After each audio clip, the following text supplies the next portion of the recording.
So there's a lot of like really cool relationships on this show, which is one of the best parts about watching it. Like you have a relationship with Scott Wilson's character, you have a relationship with both of them. Is there one in particular that you're really excited for fans to experience as the series progresses?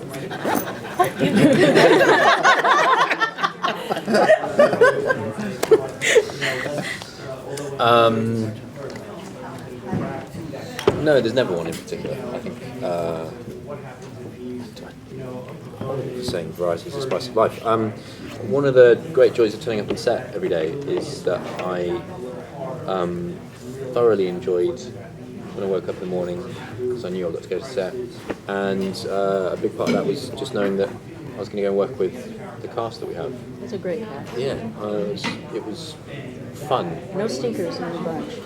No, not at all. So all the relationships, whether they get a lot more attention or maybe not quite so much, it was always a joy to investigate those and see where they are.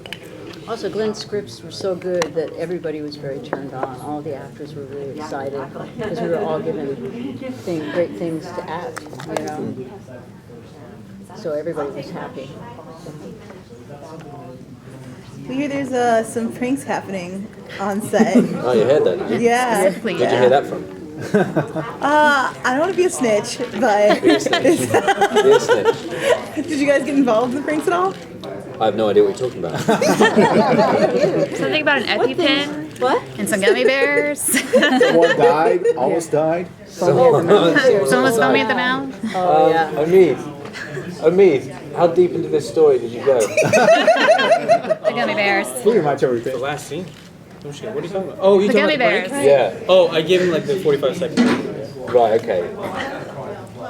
Which was what? That was the whole thing. It was pretty much the whole thing. A prank happened. Well, it was probably the most notorious. It was probably the most notorious thanks to Brian, our makeup artist, screaming across base camp, drawing everybody's attention to it.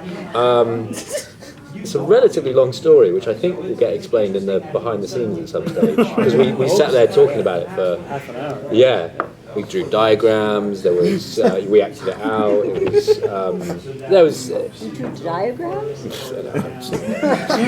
Being facetious and ridiculous.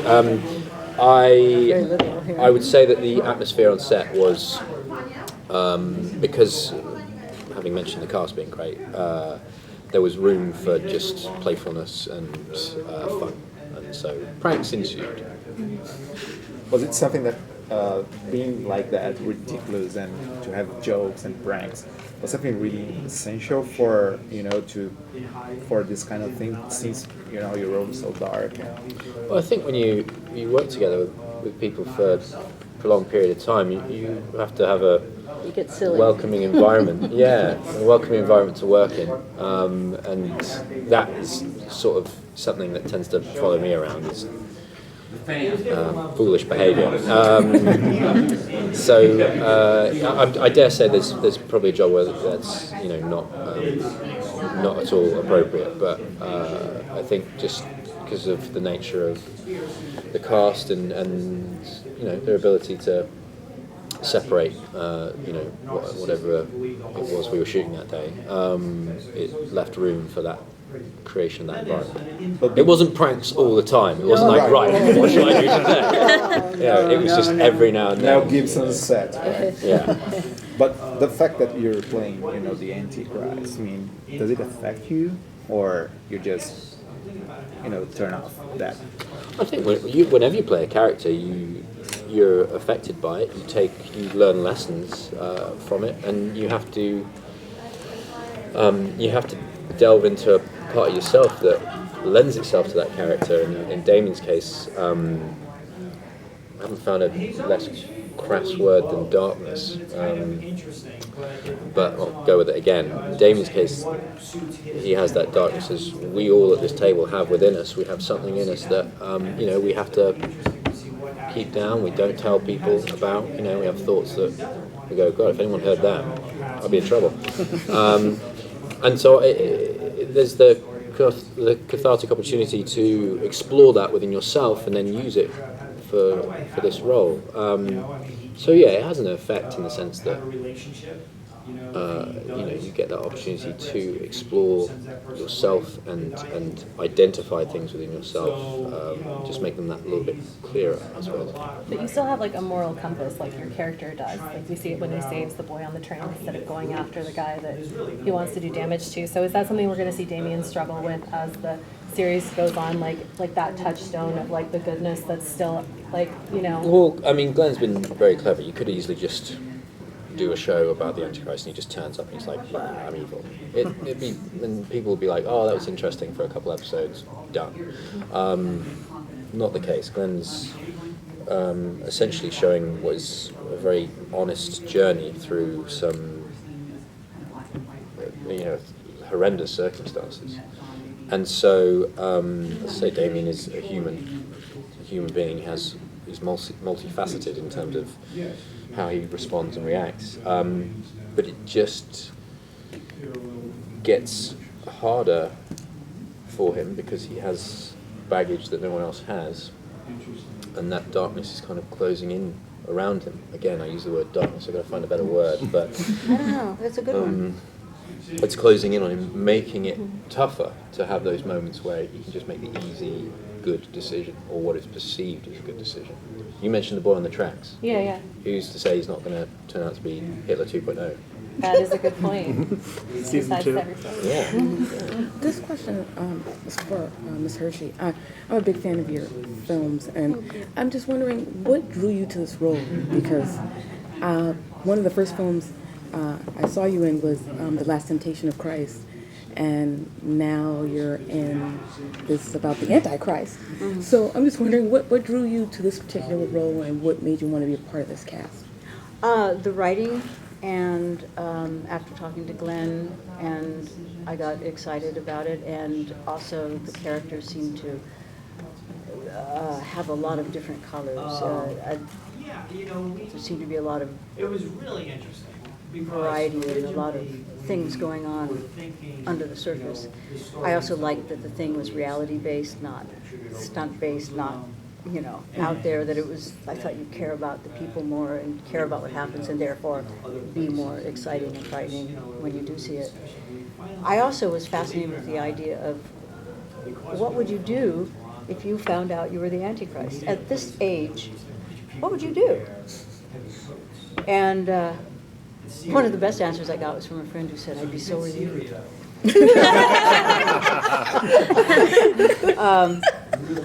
But That was me.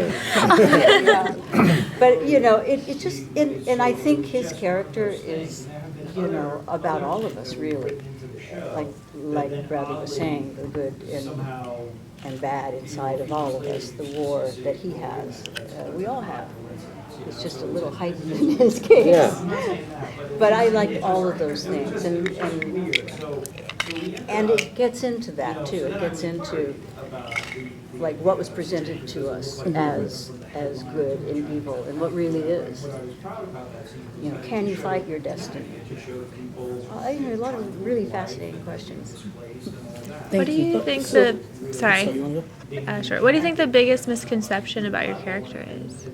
That is just one thing. You get asked a lot about him.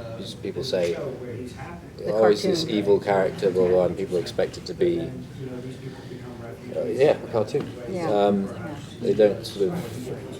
television, I was saying earlier, that television, or audiences are demanding more from characters in television these days. It's the golden age. Your bumper sticker right there, Walter White, has so many, different colours to his palette, in the sense that, like, would you say he was good? Would you say he was evil? He's had good moments, he's had evil moments, but he's a human being, and he's, and all of us have made decisions that we're probably not proud of in life, and something's happened where, I could have made a better choice. That's how you learn, obviously, in life, hopefully. And that's the biggest misconception, is a lot of people go, right, it's the Antichrist, I want it to be like this, and maybe he will be like that one day, but we're sort of, Glenn's mapping out that journey, and it starts with us, who we are. So, Robert, I want to say, you really nailed this character. I've really enjoyed watching your performances in this show, and I was talking to my editor before I came here about what really struck with us, and what we came up with is that you just feel really natural. You feel like a part of this world. And I want to know, how did you go about molding your acting style of how you portrayed the character, the words on the page to make it feel that way? Well, that's the challenge of acting, is to try to get to something real. In every single thing I do, that you do, Bradley's very natural. You try to come to something where it's happening to you instead of you making it happen. And that happens sometimes, and sometimes it doesn't. And purely it's the writing, that's the door in, and then you try to find, because I think everybody's inside of us, if we're willing to admit it, to find that part of you, so that it's not really acting anymore. You're actually there. Are we going to get more of Anne's backstory as the series progresses? She's so interesting. Thank you. I don't, not in this first 10, but you get little snippets, you get little hints about her here and there, but most of this first 10 is acting. Sorry about that. And Bradley, there's so many other depictions, not only in other media and other shows about the Antichrist, but also, you have this film series. And I know that we're only going based off of the first film, but how do you go about making your character unique from an acting standpoint? How do you approach the role? You can't go about sort of aiming specifically for being unique. You can go about finding truth. And Glenn's writing as well, you can go about sort of looking out for projects that have good writing, and that's what drew me to it. And the challenge is to find the truth that I can embody and put on screen. And a lot of that, as Barbara says, is that thing of delving into yourself a lot of the time and finding those nuggets at the bottom of the ocean, those pearls at the bottom of the ocean that sort of encapsulate what you're reading, and you can go, oh, I can use that, blah. And if it comes across as unique, it's maybe a symptom, a bonus, I suppose. It's the writing, I think. Yeah. It's Glenn's his ideas. Because as I was reading the script, I'm sure it happened to you, as I would get the scripts and read them, I didn't know where they were going. I was surprised all the time that the images of our preconceptions of what Antichrist comes to your brain, or the word Damien comes to your brain, we all have these set images. But if you let yourself loose of that, and he's writing a character that is encompasses a lot, then it's really exciting. Awesome. In your opinion, what do you think what's the appeal of the horror, on TV or movies? I don't know if I could broad stroke it quite as much as that. I'd say with Damien, the appeal I think is more what it makes your mind do, or certainly The Omen, and I think We're more psychological terror, psychological. With horror edges, really more than a horror, that in terms of that. I think it's a part of human beings, again, cavemen and women, I mean, it's built into us. And here, to deal with fear, and it sort of creates this false world where you're frightened, but it's not going to hurt you. And so it's kind of, I think, very enjoyable on that primal level, where you get to feel those things, but you're safe. Another boundary, if you will, in life, in terms of, you'll occasionally look for pushing those boundaries, like going on a roller coaster or something. Right, same thing. Bungee jumping, there's a physical ideas of it, but in terms of the horror genre, you're pushing that boundary of your fears. Satisfying. I think Black Swan as well. The crossover in the movie. It's not a horror movie, but it's a lot of horror there. Some of the scariest films I've seen are not particularly horror movies. There's a film. Mads Mikkelsen did a film called The Hunt. I love that movie. It's the scariest film I've ever seen. Oh, I have to see it. You put yourself in that situation, you go, how on earth do you get out of Paranoia this? It's the scariest film I've ever seen. It's got nothing to do with horror. Wow. Thomas Vinterberg. The director.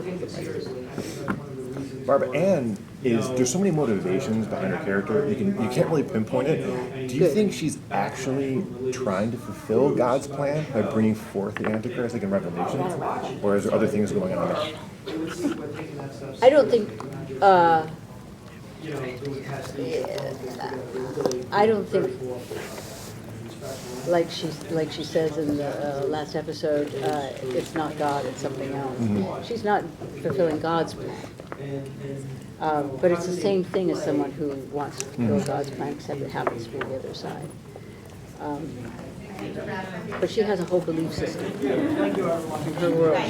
She's absolutely as passionate and dedicated and religious as someone on the other side would be. Thank you.